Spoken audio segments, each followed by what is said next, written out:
शादी होने के बाद में उनकी पत्नी थोड़ी ज्यादा पढ़ी लिखी थी, तो वो अपने पति से बोली अंग्रेजी के अंदर कि मैंने जो बोला अंग्रेजी में वो समझे। तो समझ गया। तो क्या समझे? तो रोटियां हाथ से बनानी पड़ ली। तो बच्चों से कहूंगा पढ़ लो नहीं तो रोटियां तो हाथ से बनानी पड़ेगी। अब समझ में ये बात, एक ऐसी शख्सियत जिन्होंने कईयों को नई दिशा दी, कईयों को डिप्रेशन से बाहर लाने का काम किया और कईयों को रास्ता दिखाने का काम भी किया। तो एक बार मैं चाहूंगा कि हर्षवर्धन जी के लिए जोरदार ताली बजाकर हम स्वागत और अभिनंदन करें। हवा का झोंका भी आपका स्वागत कर रहा है। मंचासीन सम्मान्य इंदिरा जी, शिवाजी संस्थान के निदेशक मेरे छोटे भाई सुनील जी, इस शिवाजी कैरियर से जुड़े हुए वो तमाम सदस्य जिनकी मेहनत और परिश्रम से, जिन गुरुजनों के मार्गदर्शन में बच्चों ने बेहतरीन परिणाम दिए हैं, मैं उनका भी हार्दिक अभिनंदन और स्वागत करता हूं।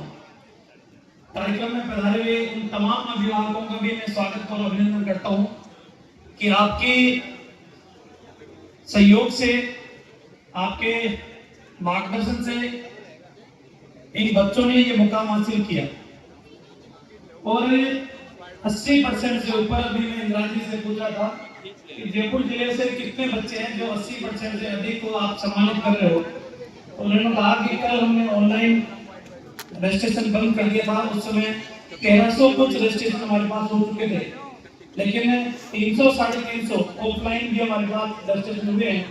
लगभग 1700 के आसपास बच्चों को आज सम्मानित करने का मेरे ख्याल से एक रिकॉर्ड कार्यक्रम है और इतना बड़ा कार्यक्रम मुझे नहीं लगता कि कभी किसी संस्था ने कराया होगा। तो मैं जो बोलूं उसका सही हो तो समर्थन कर देना और अगर गलत हो तो हाथ हिला देना कि आप गलत बोल रहे हो। तो अभी जो मंच के ऊपर सम्मानित बच्चे होकर गए उनमें से 70% बच्चियां हैं। सही है गलत है? 70% बच्चियां हैं और 30% बच्चे हैं। सही है इंदिरा जी? तो हर्षवर्धन जी, एक बार क्या हुआ, कई बार क्या कि शादियां सामाजिक दबाव के अंदर भी होती है ना, दबाव में कभी गए कि भाई भी बहन को भाई और संबंध हो गया। तो एक बार जब संबंध हो गया, शादी हो गई, तो शादी होने के बाद में उनकी पत्नी थोड़ी ज्यादा पढ़ी लिखी थी, तो वो अपने पति से बोली अंग्रेजी के अंदर कि मैंने जो बोला अंग्रेजी में वो समझे। तो समझ गया। तो क्या समझे?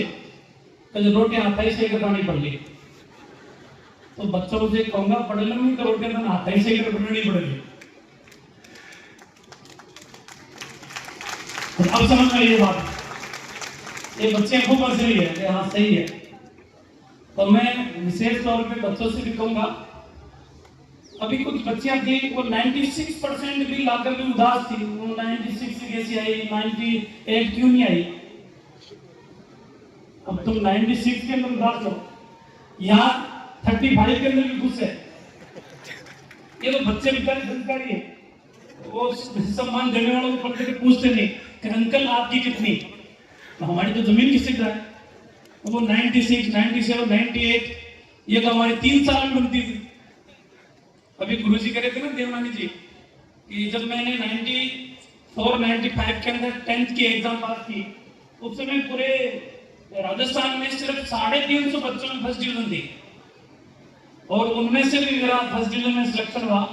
और उस समय उस जमाने के अंदर जब पीटी के एग्जाम लगती थी, प्री इंजीनियरिंग टेस्ट, उस समय सिर्फ 2 ही कॉलेज थी। वो कह रहे थे कि एक जोधपुर के अंदर बता रहे थे, एक पिलानी के अंदर की उसमें 120 सीट यहाँ थी, 120 वहां थी, सिर्फ 240 सीटें उस जमाने के अंदर हुआ करती थी, उनमें भी मेरा सिलेक्शन हुआ। तो मैं कहूंगा कि अंक अपनी जगह सही है, लेकिन अंकों के साथ साथ आपका परिश्रम, आपकी मेहनत, और मैं विशेष तौर पे बच्चों से कहूंगा 15 साल की उम्र से लेकर 21 साल की, ये 5 साल की जो मेहनत है ये आपके भविष्य को संवार सकती है।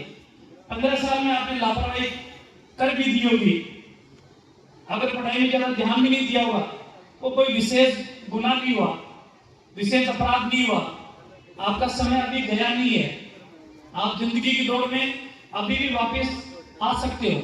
लेकिन अगर जिसने 15 साल से लेकर 21 साल तक अगर लापरवाही कर दी, तो जिंदगी में मानकर चलना कि अपने मुकाम तक पहुंचने के लिए आपको 10 गुना मेहनत ज्यादा करनी पड़ेगी। इसलिए 15 से 21 ये 5 साल सिर्फ और सिर्फ आपके कैरियर को देने हैं, और 5 साल यदि आपने कैरियर को दिए तो मेरा विश्वास है ता जिंदगी आप सुकून के साथ परिवार का नाम रोशन करते हुए जिंदगी यापन करोगे।